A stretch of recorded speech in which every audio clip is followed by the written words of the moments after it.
আসসালামু আলাইকুম প্রিয় দর্শক শ্রোতা মণ্ডলী, শুভেচ্ছা, স্বাগতম। আমি শাহ মোহাম্মদ হুমায়ুন কবির। ন্যাশনাল টি কোম্পানির লুস্কান 100 কোটি ছাড়াবে। এমডি জিয়াউল হাসানের অদৃশ্য ক্ষমতায় 3 দফা পুনর্নিয়োগে খুব। ন্যাশনাল টি কোম্পানির এনটিসির লুস্কান প্রতি বছরই আশঙ্কাজনকভাবে বাড়ছে। চলতি অর্থ বছরেও লুস্কান 100 কোটি টাকার সীমা ছাড়িয়ে যাবে বলে ধারণা করছেন শেয়ার হোল্ডার ও বিশ্লেষকরা। তবে আশ্চর্যের বিষয়ে একই সময়ে কোম্পানির ব্যবস্থাপনা পরিচালক এমডি পদে পরপর 3 বার নিয়োগ পাচ্ছেন একই ব্যক্তি জিয়াউল আহসান। তাকে এই পদে বসাতে মাঠ পর্যায়ের প্রায় 12,000 কর্মকর্তা কর্মচারীর মতামতের প্রয়োজন মনে করেননি পরিচালনা পর্ষদ।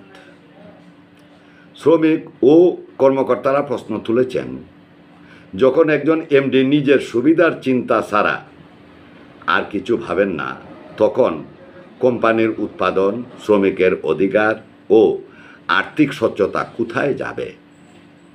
সূত্র জানায়, এমডি জিয়াউল আহসান ক্ষমতায় টিকে থাকতে পরিচালনা পর্ষদের কয়েকজন পরিচালককে ব্যবহার করে বিরোধী মত দমন ও ভিন্ন মতাবলম্বীদের বিরুদ্ধে ব্যবস্থা নিয়েছেন।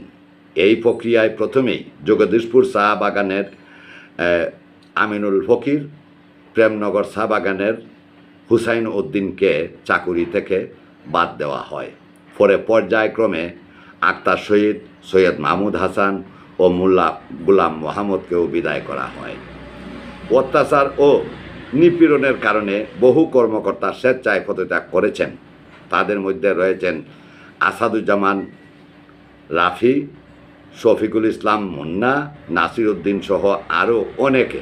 তবে এমডি জিয়াউল আহসান কি ভুলে গেছেন 2016 ও 2023 সালে কলঙ্কজনকভাবে পদত্যাগ করে বিদায় নিতে হয়েছিল তাকে?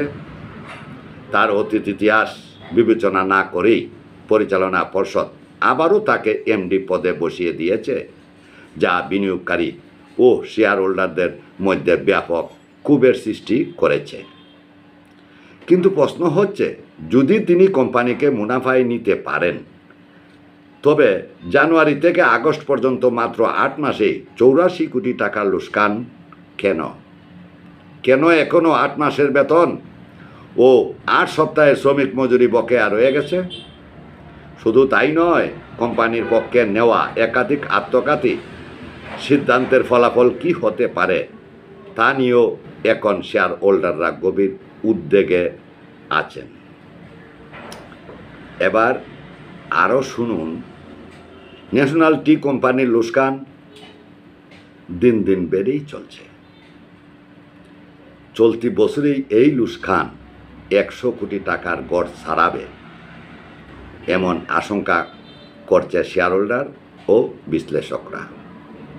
কিন্তু আশ্চর্যের বিষয়, যে কোম্পানির লুস্কান থামছে না, সেখানে একই ব্যক্তি এমডি জিয়াউল আহসান পরপর 3 বার এমডি পদে বসে গেছেন।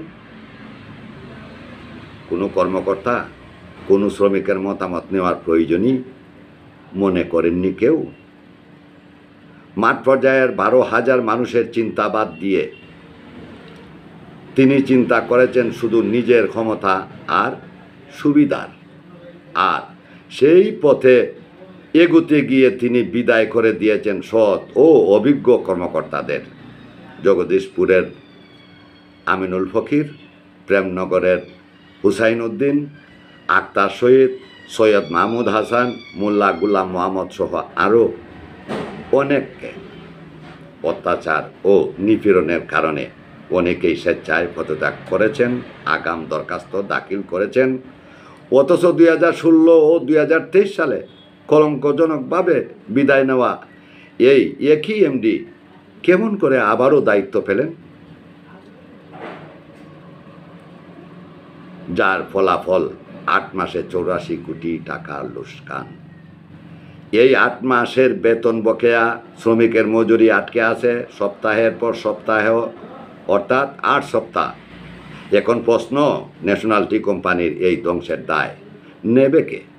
এমডি নাকি পরিচালনা পর্ষদ, নাকি নীরব দর্শক হয়ে থাকবে রাষ্ট্র? প্রিয় দর্শক শ্রোতামণ্ডলী, আপনার যদি এই নিউজে কোনো মতামত থাকে অবশ্যই লাইক, কমেন্ট এবং মতামত লিখে জানাবেন।